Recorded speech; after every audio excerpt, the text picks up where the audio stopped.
Josh from JK Studios here. Today I'm bringing you a video on how to create a Minecraft scene in Cinema 4D. So, let's start. First, I have Cinema 4D open, and I have my default rig imported already. I have it labeled character here. We'll get into using that character a little bit more later on. So let's create a material, open it up, and we're going to be loading an image. I'm loading the default skin. This default skin, I have the regular one, default skin PNG here. It's a 64 by 32 file for the dimensions. You're actually going to have to take and put whatever skin you're going to be using into either Photoshop or Paint or some other photo editing program in which you can resize the image. You're going to need to resize that image up to 256 by 128 as to what I have here, labeled the default skin big. I have these two in the folder for the purpose of this video. So we're going to put that on. It's on. We're going to take our specular off. So let's just apply it on to our character here. Onto every part. Really doesn't matter what order you put it on the person. Just matters that you do put it on. So your projection, you're actually going to change that to cubic. And you're going to change, not your side. You're going to leave that fine. Your tiles down here, it's going to go to 2. It's just going to give a bit more, you could call it, there's different things you call it. It's just how it looks, really, is what it comes down to. So, let's go here. So we have that. Let's import a plane. You don't see the plane? That's because it's going to spawn it a little bit off where your default rig is, or at least for the default rig I use. So, now we have this in. We're going to want to go to our object settings, and we're going to change it to 2000 by 2000. This is going to just give perfect width segments. The ratio is 1 to every 100 or 10 to every 1,000. And you can make this as big as you want. Like here, I have a 2,000. Let's change that to 10,000. But your height, your width, oh. Okay, odd, whatever. 10,000 and that means I have to change that to 100 and that to 100. Now, you'll notice I can zoom out, and that's a pretty big area. I don't really need it for what I'm going to be showing you guys, so I'm going to drop it back down to 2,000 here, and that back down to 20, and that back down to 20, and let's go back in. You're going to see that it's a bit easy to move. So you're going to have to select the plane. You're going to come over here, select, and I literally just had this. Why won't you select? Oh yeah, so you gotta go like this. You're going to select pretty much everything. You have to make it an editable object, which I kind of forgot to do at the beginning. Move around here, go like this. I'm going to select that, and we're just going to leave it like that. So I'm going to go right click up to extrude, and you're going to put the offset. It's going to be normally for you, you're going to see it start at 5. You're going to actually put it to 100 because, as you know, Minecraft is metric, meaning that there is each block equals a meter, and there's 100 centimeters in a meter. Many are going to know that, but some from the US may not. So, I extruded that. Now, I want to raise up the area in of that, sort of make a mountain. So I'm going to go U, K. I'm going to click over here, and I'm going to extrude it again. I'm going to go U, K. Now, it's just these spots that are selected. And I'm going to click here once again, and extrude. So now we've got that, we're going to go back to our live selection tool and going to click off that and just go to the whole object. You may think, okay, well, we've sort of modeled our area. You can do that technique by going -100, the +100 like I had, and you can model it in any which form or way you wish. Just this was a quick model that will show you guys what you really need to grasp for this. So I'm going to be selecting small area over here, right near the character I've placed, and this is going to be for something a little bit different. So once again, right click, extrude. Only this, I'm going to go to -40. This is going to be where I'm going to be placing the water. The reason that I'm doing it in this way is because of I want to be able like I want to be able to know this is where my water is.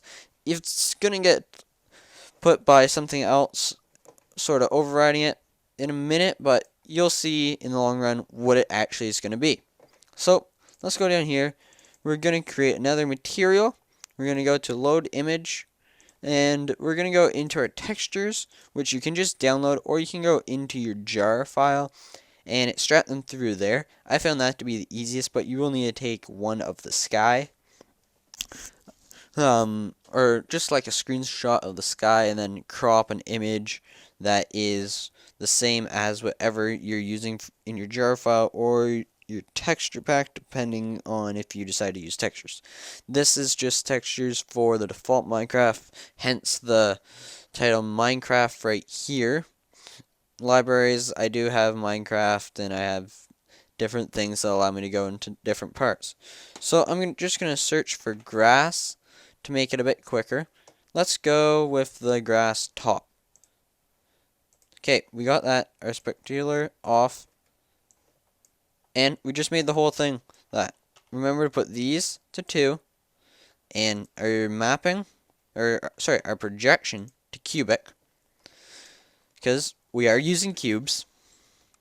I hope that's self-explanatory. I really do. So, we got that. What to do next? Well, we're going to go back and we're going to select this, and it's already selected for us. If it's not, you can go back and you can select it again. So we're going to have to create another material, specular off, and load an image. This time, we're searching for water, as this is going to be a water. You can use the water still or the flowing, but I prefer the still, just because it is a bit easier to work with. Our sampling, I'm going to put that onto square. You're going to see why. When I put it on, let's render it. That's what you're getting. You're just getting the streaks like that. But why is that? Part of that's because I haven't edited this over here, which, now that I've edited it, let's render this image once again. You're going to see that the streaks are closer together. There are some things we can do. It's going to involve reflection, environment, fog, maybe, depending on what you want to do, and depending whether I'm using a moon, like a night scene or not, I like to use glow. Glow can be nice, but luminance is also nice if you only do it in certain spots of your water. So, we've now got our water done. We don't need to worry about that anymore. So, let's look at getting this. Because look, this doesn't look like a regular block. This has the grass top on it. Well, yes. So we can go U, L, gives us our loop selection. Let's just select all our loops. You have to be holding Shift while you do this to select them. Make sure you get them all. Don't be afraid to take your time. Make sure you got them. Because if you don't get one, you're going to feel annoyed with yourself later on that you didn't actually get it. So, let's zoom out a little. We've got them all? Yeah. Okay. So, now we've got that. Let's create another material. Specular off. Once again. Back up here to color, because I actually clicked on it. Let's go to grass. Once again, search it. This time we're going to be using the grass side file. And we're just going to change that to 2. Change that to 2. And we're golden. Render this image out. Not golden. Why is that? Well, that partially comes down to how we set things up. Our sampling has to go square. And let's just select these all again. And I'll show you why. Like the first time that you do it by yourself, I wouldn't suggest doing that. I'm doing that and doing it that way just sort of to show you what not to do. So, let's go. We have it. It's all fine. That is square.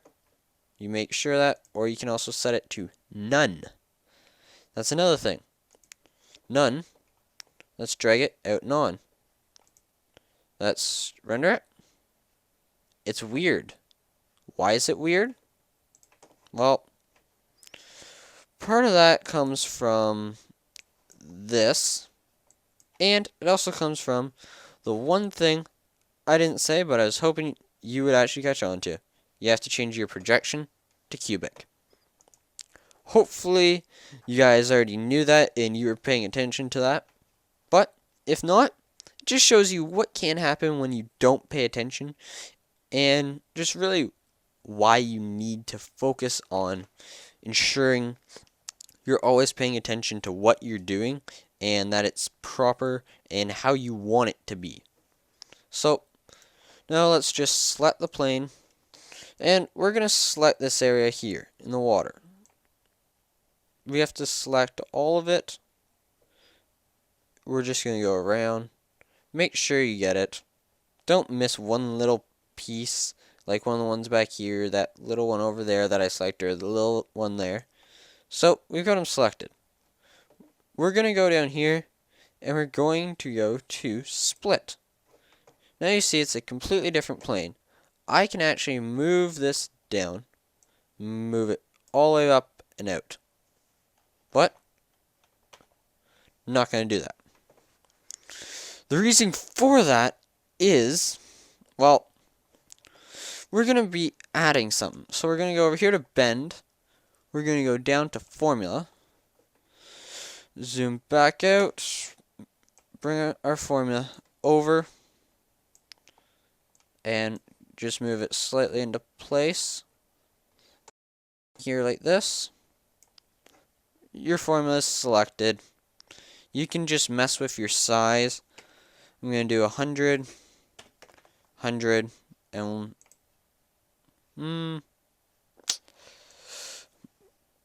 maybe 400 there. Yeah, that should be sufficient. So, I've moved it there.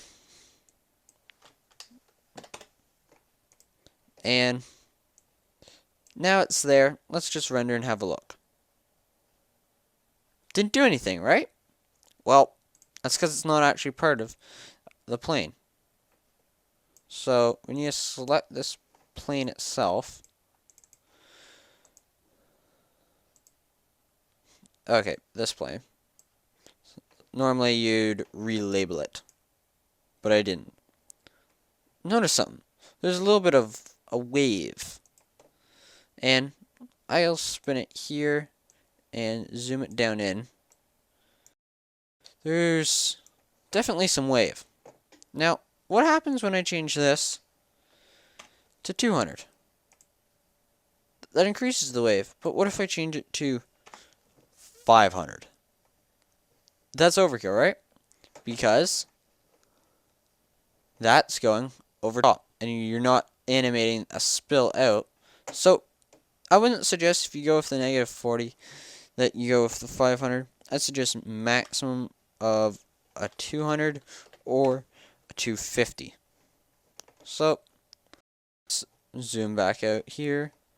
And I just did that by scrolling, assuming you guys know basics of Cinema 4D for this. So let's just render it. Well, that doesn't look too bad, some of you are probably thinking. Well, you're going to have to add a sky. A sky, that's pretty simple. Most of you should know how to go and add in a sky. Well, you can go, remember where it is. Interesting. So, we're just going to put a light in. This light, you can raise it up, over. This is going to be for your night scenes that you'd be using a light like this. And a good way to make it look darker is sort of bring it up, but you got to change it in your intensity, and got to bring that back. Now let's render this out. That looks sort of like a night Minecraft scene, if you think about it. It's not that far off. And this is using an Omni light with a shadow of none, but you should put your shadow to soft. This will increase your render time, and the shadows are soft in Minecraft, so that fits well. This is something that is really going to increase your render time. Only do it if you got either tons of time or a nice computer. Like, I got a really nice computer, so I have no issues. I do this every time, and you'll see why. That is why. See, you can't have it like that. So, what's the way of countering that? You gotta pull it up a ways and actually make sure it's outside of your scene. Like, now it's outside of the scene, but it gives it that look that's just sort of like more of a round shape to the light than just a single shape. I don't really know how to explain it. Sort of like, see how it's a sphere here and goes around? It gives it that, instead of just a light shining down, you can use that as a light like shining to the side, or light shining up. Like, you can put that down in, like, right there, over there, on the, yeah, we'll go on the water. Go in, and we'll just go down a bit. Now let's render this out. See, still, there's that. So, it actually really does come down to, you gotta put it over the side, and then render it. But you're gonna get this dark here, so you're gonna have to go with some special lighting on an angle here with a directional spotlight to illuminate that with no shadows. That's really the only way you're gonna get around that. But I hope you guys enjoyed. If you did, please leave a like, comment, favorite, and remember to subscribe to my channel for more content through any of my different tutorials or different themes of tutorials. If you have a request, don't be afraid to leave a comment down below, or PM me, which you'll get a response for within 48 hours. Thank you guys. Peace out.